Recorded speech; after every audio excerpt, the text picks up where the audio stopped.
the clouds, over the dark night. She reached up to the sky of stars and caught the red-hot light of the North Star.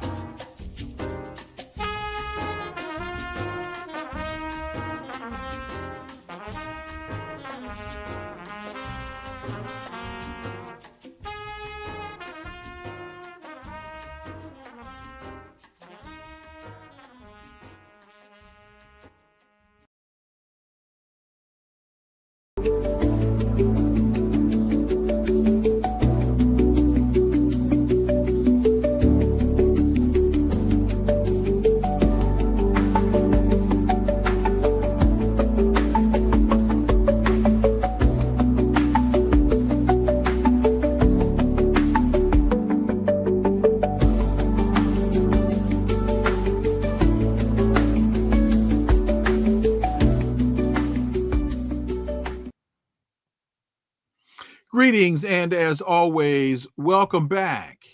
Well, they threatened it, and now they've gone and done it. The UK, Canada, Australia have recognized Palestine as a state.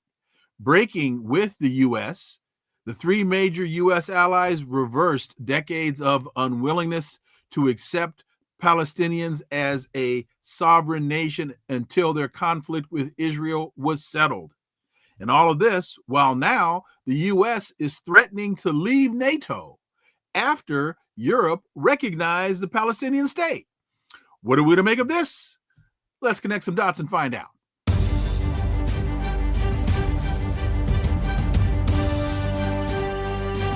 Connecting the Dots with Dr. Wilmer Leon, where the analysis of politics, culture, and history converge.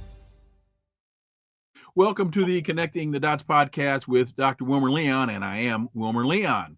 With each show, my guests and I provide insight and analysis into current events and the broader historical context in which most of these events take place. Let me quickly look at two of today's other headlines. First, Trump pushes Justice Department to prosecute or maybe persecute his political opponents. He has called on the country's top law enforcement official, Attorney General Pam Bondi, to more aggressively investigate his political adversaries. In a social media post addressed directly to her, he said, quote, "We can't delay any longer. It's killing our reputation and credibility," end quote.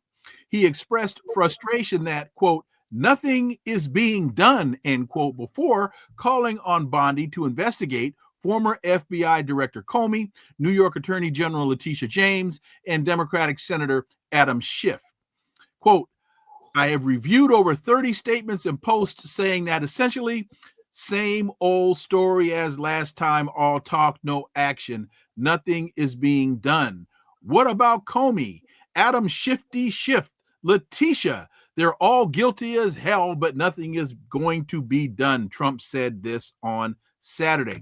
And I believe on Friday, he fired the federal prosecutor who came to the conclusion that there was no there. Trump says, quote, "Bad things are going to happen if Afghanistan doesn't hand over Bagram airbase. The Taliban-led government has rejected Trump's call for the U.S. to retake the base." He said Saturday that bad things would happen if Afghanistan didn't agree to hand over the base back to the U.S. military, an idea that's been rejected by the Taliban government in Kabul.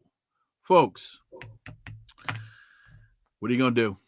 Well, on today's episode, the issue before us is, as I mentioned at the top, the UK, Canada, Australia recognized Palestine as a state, breaking with the U.S. And now France is to join the countries recognizing Palestine today ahead of the beginning of the UN General Assembly. The question is, to me, or one of the questions, what are these countries really breaking with? The rhetoric or the reality? Let's turn to my guest. He's an analyst, award-winning journalist, producer, media consultant based in Beirut, Lebanon. He's the founder of Free Palestine TV, which you can find at freepalestine.video. Laith Marouf, as always, my brother, welcome back. Great to be with you, Wilmer. Thank you very much for having me. So the story goes Britain, Canada, Australia, and then later today, France will have formally recognized a state of Palestine, reversing decades of unwillingness to accept Palestinians as a sovereign nation until their conflict with Israel was permanently settled and breaking sharply with the United States. Two things. One, are they actually accepting Palestine as a sovereign nation? And I'll reiterate the question I just posed. When the narrative is they're breaking with the U.S., well, what are they really breaking with? The rhetoric or the reality? Laith Marouf.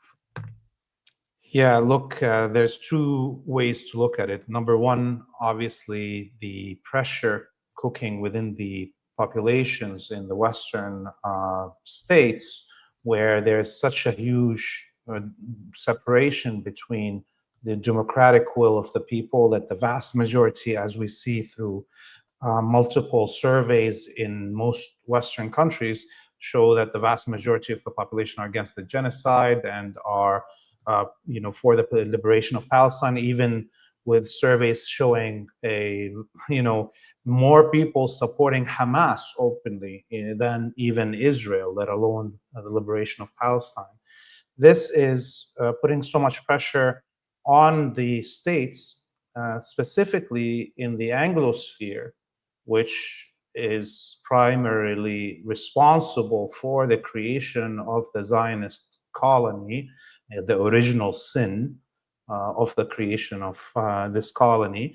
They had no choice but to take such step that is also symbolic and that is full of booby traps. So what we see is that they are acknowledging the state of Palestine under the leadership of Mahmoud Abbas, with claims that Hamas cannot have any representation in this state, or saying that the state of Palestine has to be disarmed and have no control of its airspace. So this is all counter to the idea of sovereignty, of statehood, not having control of your military and or your airspace. So basically they're appointing, in their opinion, a Vichy regime that is collaborating with the apartheid of the Zionist colony. The Palestinian Authority, led by Mahmoud Abbas, has been responsible for the killing of tens of Palestinians in the West Bank over the last 2 years, as the genocide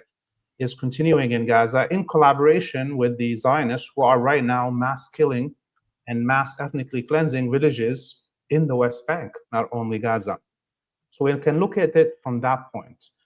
At the same time, if you see what's happening in Italy today, which held a national day of strike, a general strike, where all the schools, all the ports, all the trains, all the buses, all the ports were shut down by the people, by the unions, for Palestine. And the talks about expelling Israel, quote unquote, the Zionist colony out of the UEFA, which is the football league or federation of Europe, what the Americans would call soccer. And this shows you how advanced the situation is on the ground. And the states like Italy, which is one of the biggest allies of Trump, with Meloni, the prime minister, who's part of the fascist club that is taking over all in the West, being now having to face a general strike, with port workers refusing to even load ships going or coming from the Zionist colony. That is, I think, more significant than this symbolic acceptance of a Vichy regime as a state, fictional state of Palestine. And one last thing I will say here is that although this is clearly an attempt by the elite in the Anglo-sphere outside the United States to save off total rebellion in the streets, which is building up on this issue of participation in genocide. The mistake that they just did is that in the Anglo countries outside the United States, there's, and I think in the United States even it has it, but I don't want to say something that I'm not sure of. There is a thing called the Foreign Recruitment Act of Canada or the UK, where it criminalizes a citizen of Canada or the UK or Australia of joining a foreign military without authorization of the state, okay, of the UK or Canada. And it doubles this punishment for the crime when this person who joins this foreign military is joining a military that is at war with a state that is not at war with the UK or Canada, for instance. So in this situation, they've just acknowledged Palestine as a state. Palestine is not at war with Canada or the UK, but there's thousands of UK citizens and Canadian citizens that are going down to participate in the genocide or in Gaza and the genocide in the West Bank, that now can be pursued on not only the charges of war crimes and crimes against humanity, but the lower threshold case on a legal courts in the UK or Canada of the issue of recruiting or belonging to a military that is not your country's military, that is at war with a friend of Canada, which is Palestine. So there is the desperation in the elite to save off some of the pressure building up in this government and in the streets. It has made them take a step that is partially dangerous for Zionist Canadians, Zionist British, who are participating in the genocide. So the word sovereignty, that means a lot. That signals a lot to me. A sovereign country is a country that has a defined geographic space that has the international recognition to defend that space with military response if necessary, and to govern within that defined space. So as they talk about a sovereign Palestine, have they defined the boundaries? Is there a capital? Where's the army? And what, if anything, where, if any place, does this leave the West Bank? Look, obviously, are those reasonable questions to ask? Yeah, definitely, because of course the only thing that is in the United Nations is the 1967 borders that could be argued as a two-state thing. Of course, the Israelis don't accept that, and they are doubling the colonists, as we saw openly talking about that, Netanyahu and Smotrich and Ben-Gvir, and we see the mass ethnic cleansing campaigns in the West Bank. So I don't think the British or the Canadian government had the guts to even define those. They didn't even want to fall on the 1967 borders. It's very vague. But again, having to take these half measures, you know what happens? There's a study that was done that covered all known written history of states about the rise and fall of states, and it's measured. In the end, what they figured out is that it didn't matter if you're a dictatorial state or a total democratic state. Okay, what matters is that you don't move from that positionality, right? So once the state starts changing its position under pressure of the populace, whether it was a dictatorial state that is facing demonstrations and starts to trying to appease the change that is happening in the country, and or a democratic state that starts,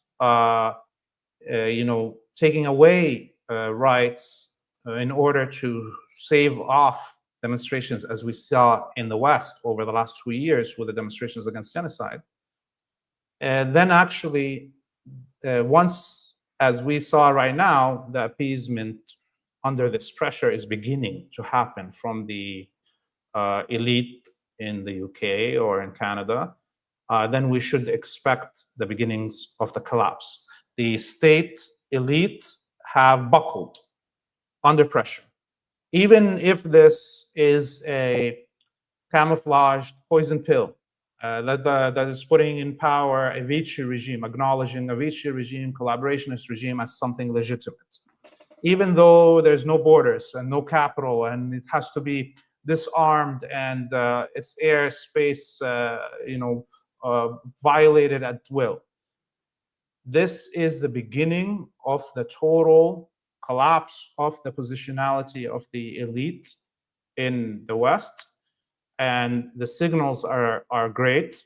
And this only could happen by the steadfastness of the Palestinian resistance on the ground and the Palestinian people that have survived and been able to keep at standstill for 2 years the combined power of the empire, all of it. It's military, it's propaganda, it's death machine.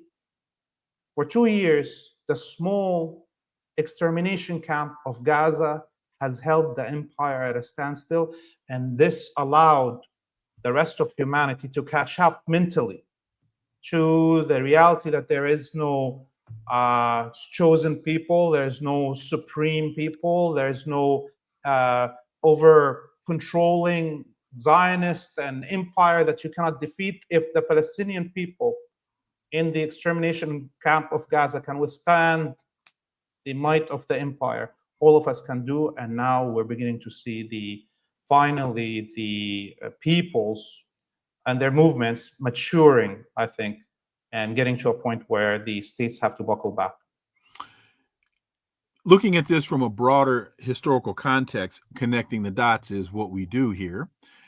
Do you see any parallels between this and what was done with South Africa as as Nelson Mandela was released from Robben Island and then eventually became the president of South Africa? And what a lot of people don't realize, there were a number of restrictions or limitations that were placed upon President Mandela in South Africa.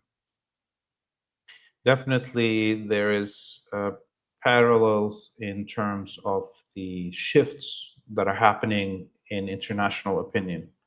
Obviously, the apartheid regime, when we talk about its massacres and crimes that it's committed, sometimes people would say it wasn't as vicious and violent and genocidal as the Zionists and what they're doing right now in Gaza. Mm-hmm. That's when people forget that the apartheid regime genocided en masse in Namibia, in Zimbabwe, in Botswana, and had bigger killing fields that people forget about. Mm-hmm. That. Mm-hmm. Okay. And so, of course, there's those parallels of the crimes, the parallels of the playing pretend indigenous. The Western European Germanic colonists in South Africa called themselves Afrikaner to kind of emblem themselves the right to indigeneity. And if they're Afrikaner, means the actual African people in South Africa are not. Similarly, with these colonists in Palestine that want to call themselves Semitic, want to play pretend Semite, and want to say that the Palestinians are the occupiers from and foreigners that are in the land. And finally, we see, of course, the parallels in the change happening because of a decade or more of social building and community building and international organizing of the Palestinian diasporas, as has happened with the South African case. Unfortunately, in this moment, the only thing that I worry about, where I could see a difference between the two, and where this whole movement may face the blockage, where we will not reach the final destination that we want to find, which is the fall of the apartheid regime in the Zionist colony, is that although the South African elite, apartheid elite, could offer a service to the empire about the importance of the Cape of Hope as a strategic point of transport, there was not much else that the apartheid South African elite could control in the empire. So the empire could get rid of them and stop supporting them, especially if there was a class of Black South Africans that are willing to maintain capitalism and the system that benefits Western control. In this situation, the Zionist elite are a crucial, central mechanism of rule within every state that is in the Western Empire. Zionists have a majority control in the media, in the cultural production, in other things that make it that they are the kingmakers for elections and who's going to get elected and who's not. So there's a service and an integration of Zionist elite within the imperial elite that is hard to remove. Not like a one limb that you can cut off and you're fine. No, this is a central nervous system of the empire. And so and this is why we see the United States kind of almost still refusing to do anything about its relationship with Zionism, and may take itself down with Zionism and with the Zionist colony rather than back down, as in the case of South Africa. An interesting development, not really surprising, but there's a story. Democrats rapidly shift on Israel amid Gaza assault, evidence of famine. Not genocide, but famine. A growing number of prominent Democrats are calling for cutting off sales of offensive weapons to Israel, part of a broad shift in opinion on Israel in the party. In the last 10 days, Bernie Sanders said he now believes Israel is committing genocide in Gaza. Senator Chris Van Hollen from Maryland and Jeff Merkley from Oregon released a report declaring that Israel is implementing a plan to ethnically cleanse. So we've gone from this Democratic National Convention in 2024 in Milwaukee, where they wouldn't allow credentialed Palestinian representatives into the arena, let alone let them on the stage. And of course, we know what Kamala Harris's position on this has been, to now stories about there's a shift in the dialogue in the party. Laith. Yeah, I think much of the elite in the West is playing catch up because their intransigent position on Zionism over the last 2 years and risking all the reputation of the West, in fact, destroying all the empire of propaganda machine that the West controlled, that nobody trusts now, even their own populace. Like Hollywood has no say, all the mainstream media have no say anymore on any subject. because they destroyed the reputation of all of their propaganda machine in order to defend this genocidal regime for 23 months, almost now 24 months. So the elite in the West are also feeling the encroaching radicalism. Since it's clear that they haven't offered any political democratic way out for the representation of the people in the United States or Canada or the UK, where we even saw parties like the Labour Party in the UK commit suicide to not allow Jeremy Corbyn to be elected because of his position on Palestine, even before this genocide. This is the level of subservient the political elite has been to the Zionist lobby. And now we can see the radicalism coming to an explosive point in the West on this issue. And political violence is already anyways becoming normalized as we saw in the US in the last 2 weeks. So things are going to come to a head if the elite in the West do not find a way to diffuse or and as we saw with the UK and Canada, they played a delay tactic. This is going to be diffuses a little bit for just a few weeks, and as the genocide continues and the supply of weapons from Canada and the UK continues to the Zionist colony, this trick would have gone through its usefulness, and there will be the radicalism coming. And I think the Democrats are trying to not fully lose as the kind of the point guard that keeps specifically the minorities in check and believing in the American dream. That's their job. Are seeing more and more on the one hand, the extremely racist and violent speech of the ultra-right that is rising in the US, how that is actually beginning to be mirrored in the opposition to that.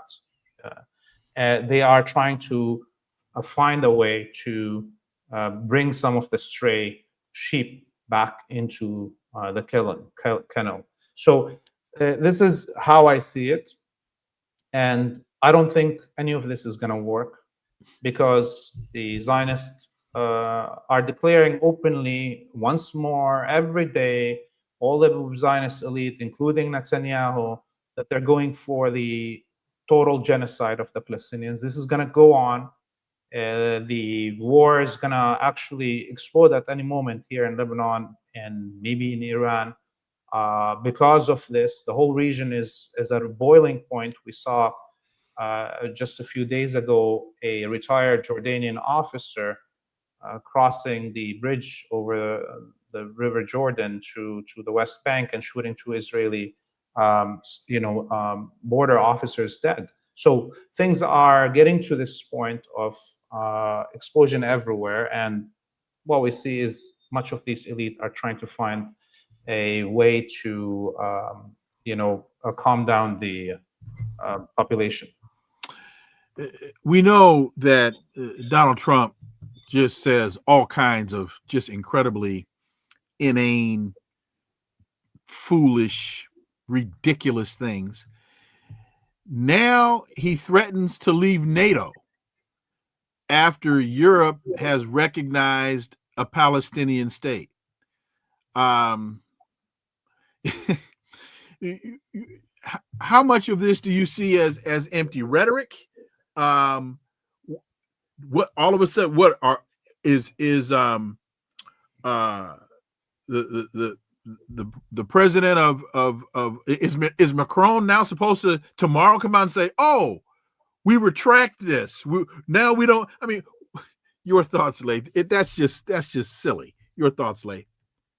Yeah, look, the United States is currently governed by a mafia boss I mean, we just saw, all of us together, what just happened to Jimmy Kimmel. I mean, I don't like the guy, but the way the FCC bullied ABC or Disney or other, and before them NBC, into total submission, this is how things are working. And so, NATO actually doesn't exist without the United States. Right. I mean, the United States occupies Germany. There's something like, I don't know, 60,000 American soldiers just around Berlin. Okay, so it's the United States occupies much of Europe. So what is NATO? There's no really NATO. NATO is just a cover. show, a cover to make this multilateral force to occupy Iraq, when it's two pilots from the UK, another pilot from Canada, and whatever it is. Of course, I'm exaggerating with minimizing these numbers, but this is what it is. And these countries are protectorates, are vassals. Yes, there is beginnings of divergence, because there was always a divergence in the empire with the liberal wing and the conservative wing, where the liberal wing likes to double speak and play euphemism games and name things as like the campaign to save women when it's the campaign to kill women. and the conservatives like to say it as is. We hate Africans, Asians, and Latin Americans openly.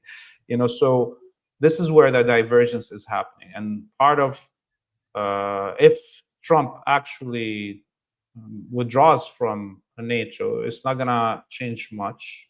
But it is all of this beginnings of the collapse of the whole imperial order of the United States because of this mass genocide. And it's also part of how, at the end of all empires, when they cannot anymore bully the other players on the table, they start cannibalizing their vassals and their protectorates and so forth. And that's what we see is happening to Europe with this shakedown for American products and taxes, and stopping Russian oil and gas. All of that is a shakedown of the vassals of the United States, and another indication of the beginning of the collapse of the empire. In fact, it was Henry Kissinger who told us it's dangerous to be an American enemy. It's fatal to be an American ally. Final question for you on this subject. Netanyahu is vowing retaliation ahead of more Palestine recognitions. He is scheduled, I believe, to be in Washington on Friday to meet with the president. He says he's going to withhold his response until then. I believe he has to withhold his response until then because he doesn't know what he's going to do until then, because he's not really in control of all that he claims to be in control of, or at least he cannot do all that he would love to do without the backing of the United States. And we see the landscape starting to shift here. Your thoughts, Laith Marouf? Clearly, the power of the Zionist lobby is actually stronger than the power of the Zionist colony itself. The Zionist colony is a failed project. It hasn't won any war without the direct and continuous military, financial, and propaganda support of the West since the inception of the colony. So if the Western support of the Zionist colony ceases to exist, it would collapse immediately. And the wind is blowing in that direction. And as we see, they haven't, even with the massive death count that is, some sources now tell us over 680,000 dead, martyred in Gaza, meaning 40% of the population. even with that, even with the never-ending supply of GPUs, Israel is unable to defeat Gaza, is unable to defeat Lebanon, is unable to defeat Iran, is unable to defeat Yemen. It can just mass kill, mass destroy. And that is not a military strategy tactic, and there is no clear strategic goal that is achievable. It is the only thing that we can presume from all the actions is that the only strategic goal that the Israeli elite have is mass genocide, not only of Palestinians, but of any and everybody that doesn't acknowledge that they are chosen people and the supreme above us. So this is not something that can be supplied eternally. And the streets are getting restless in the West. This new school year is just beginning. So things are definitely gonna get hot again in all the universities and all the streets. And Netanyahu needs to get the assurance of the United States that it's willing to sync with him and take on the whole world. Because at this point, if the political elite in Canada and the UK and Australia do not deliver on their positions, things are going to get even nastier in their states, which means that they will not be able to be part of the chain that is maintaining the Zionist colony. Even if they don't take positions, if it gets to a point where the unions in Canada just follow suit of the unions in Italy and shut down the oil pipelines to the United States, shut down the trains to the United States, shut down the borders, things will have a dramatic effect on this alliance, with or without the change, a complete change by the of positions by the elite in those countries, and that's definitely going to affect the United States. I think I see that there will be bigger actions and more radical actions coming out in the Western countries from the population, and I fear that in the United States there will be much more, violence than in any other state coming in the horizon, because how entrenched the Trump cabal are right now in their Zionism. Switching gears, but I believe this story is tangentially related, and this is from a couple of days ago. Saudi pact puts Pakistan's nuclear umbrella into Middle East security picture. With many Arab nations feeling a rising threat from Israel, the Saudi-Pakistan Defense Pact announced last week, brings Pakistan and its nuclear umbrella into the region's security equation. And let me say to my audience how blessed I am to have friends like you, because I read this story while walking into class, and I was able to call you immediately before class started because the story just didn't make sense to me. And you were able to provide some clarity. So if you would please explain that this is not as the narrative is presenting it. Well, it's definitely plays a perfect layout of the good old euphemism propaganda that the West excelled in.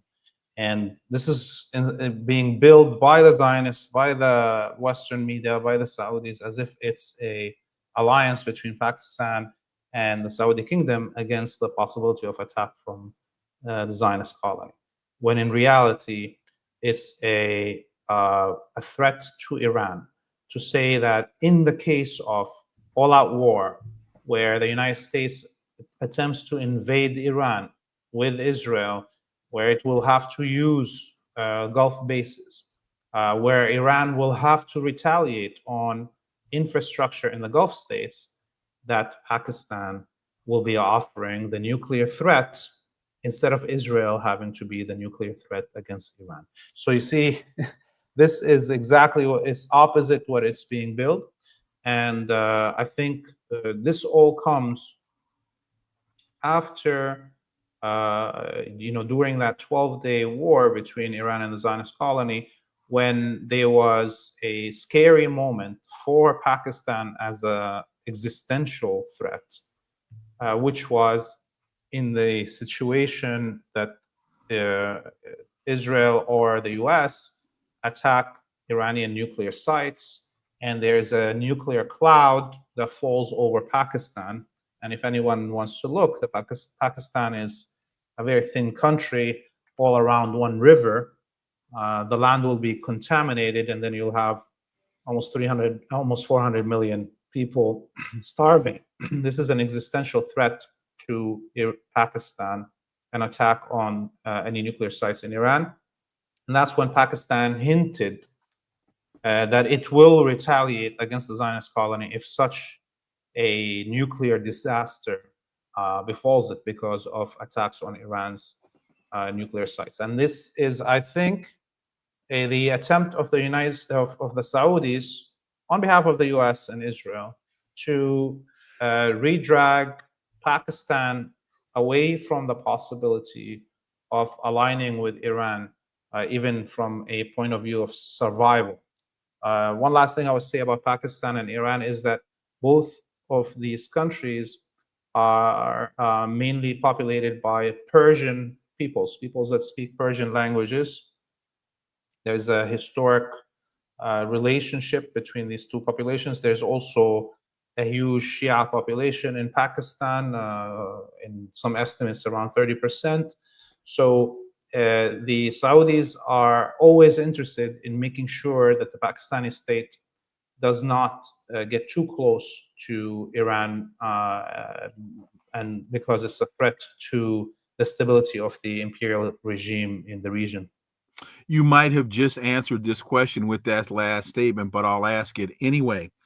Why would the Saudis take this position against Iran after the Chinese seem to successfully broker some rapprochement between the Saudis and the Iranians?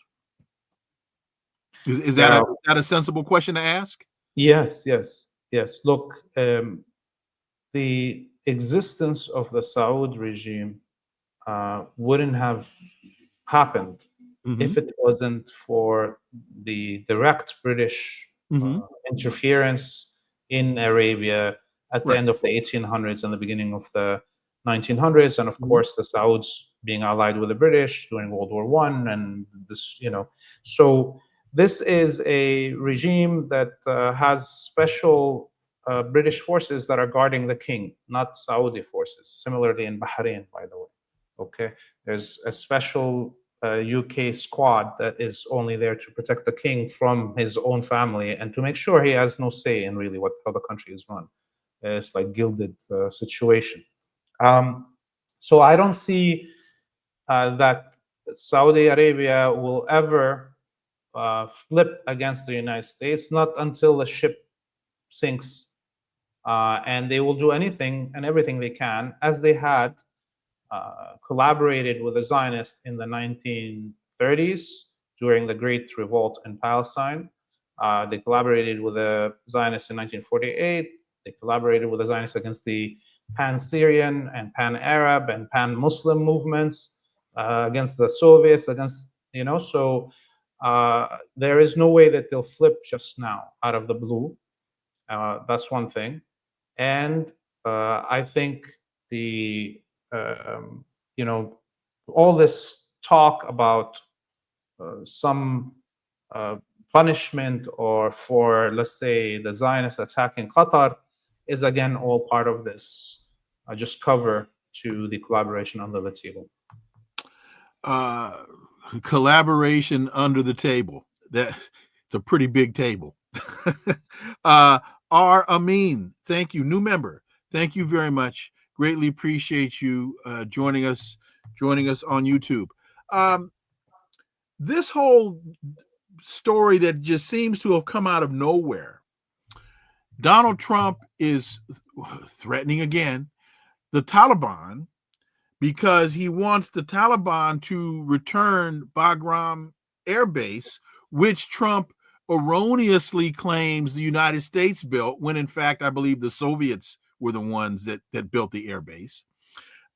But I'm wondering if this is a signal to a signal of a greater plan by the United States, anticipating a broader spread of the war in the United States, in the region, and the United States needing or thinking it needs that space to launch attacks and so on and so forth. Yeah. I mean, the weakest flank in terms of for ability of the Israelis and the Americans to attack Iran is this flank in the east border of Iran. So most, as we saw during the 12-day war, most of the attacks, the Israeli and American attacks, came from the west, through Turkey, through Iraq, through Azerbaijan. It wasn't coming from Afghanistan, Pakistan, or the Central Asian states. Mm-hmm. So the United States, and that also allows Iran to concentrate its air defenses on one flank. Okay, so even just the threat of the United States having a base there will force Iran to reposition or its air defenses, or build more, meaning spend more money and recruit more soldiers that would be able to see. So it's whether it will lead to the use of this base Bagram in an attack on Iran or not, it will already put stresses on Iran, the return of American soldiers there. And the Afghani government is going to refuse to do this because, number one, it was the first American base that they liberated, was Bagram. And number two, because there is millions of Afghanis in Iran, that the major water source in all of Western Afghanistan is coming through Iran in the rivers from there. And the major trade, actually, of Afghanistan, the major trade partners are Iran and Pakistan. So Afghanistan cannot survive as a state if it has problems with Iran. And Iran has helped the Afghani state, even of the Taliban control, to lift some of the stresses on its population with accepting the migrations and so forth. And we saw how the capture of a few collaborators that were Afghani migrants in Iran that were working with the Zionists or the Americans during the 12-day war led to mass migration and mass expulsion of Afghanis, unregistered Afghanis in Iran, and that led to a huge crisis inside Afghanistan because of housing and market values and all of these things. So Afghanistan is going to refuse to do this. Trump can try to take it back. I don't think he wants to plow through Pakistan to get to Afghanistan, to that base, and he's not going to do any much better than the American presidents before him. They're all lost this war with the Taliban. This just came to my mind. Does the discussion about taking Bagram back, does that also factor into the Armenia-Azerbaijan peace agreement? Because what brings that to mind is you're talking about how this forces Iran to shift its perspective or its sights. And we know that even though we're told no U.S. troops will be on the ground in this so-called peace corridor that Trump has allegedly created, no, it's going to be private sector mercenaries that are going to be policing that space. So are these two things related? I mean, this corridor between Azerbaijan and Armenia is actually a huge threat to Afghanistan, to Iran. Right. And the Iranians are not going to allow foreign troops to be deployed. Mm-hmm. I think it could be one of the triggers that start a war. because this will mean there's a direct line of contact between imperial forces and Iran, and it's a forested area and so on. So it's very hard to control the infiltration from it. So obviously the Iranian military and security services are right now concentrating on the other side of this border to make sure there's no porous areas. Now, Afghanistan is on the other side. Mm-hmm. So, there is clearly a few natural borders for Iran that can protect it. The Gulf of Oman and the Persian Gulf. You can see the enemy coming. Mm-hmm. You have the mountains in the west, the Zagros Mountains, and you have the desert in the west with Pakistan. Again, these are all natural borders that are easier to protect. But the border with Armenia and Azerbaijan and the border with Afghanistan are the hardest to protect because of the intermingling of the populations. Like on the Azerbaijani side, on both sides of the border, there's huge Azerbaijani populations, and same thing with Armenia, same thing with Afghanistan. So it's a much bigger threat in terms of infiltration and intelligence operations. My brother, Laith Marouf, man, thank you. I know it's very late for you, and you're always so gracious and when I call, and I really, really appreciate your insight and your clarity here. And folks, Free Palestine TV is where you need to go. freepalestine.video to see Free Palestine TV, because the daily reports that this brother is doing are invaluable. So Laith, and folks, contribute to them. They need your support, because their efforts, like these efforts, are not free. So my brother, be safe. Thank you. And as always, look forward to having you back. Thank you very much, Wilmer. See you next time. Have a nice day. You got it, man. You do the same. Thank you. All right, folks. This whole thing is just becoming just more foolish every day, or more foolisher every day. I got to thank Laith for joining me today. Thank you all so much for listening to the Connecting the Dots podcast with me, Dr. Wilmer Leon. New episode tomorrow. Scott Ritter is going to join us tomorrow.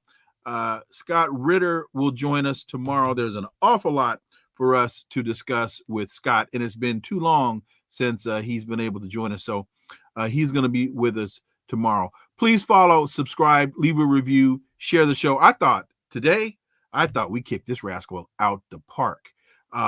Follow us on social media. All the links are below. This is where the analysis of politics, culture, and history converge. Talk without analysis is just chatter, and we don't chatter here on Connecting the Dots. Why? Because this is rhetoric free. See y'all tomorrow. Scott Ritter will be with us. Until then, I am Dr. Wilmer Leon. Have a wonderful remainder of your day. Peace. I'm out.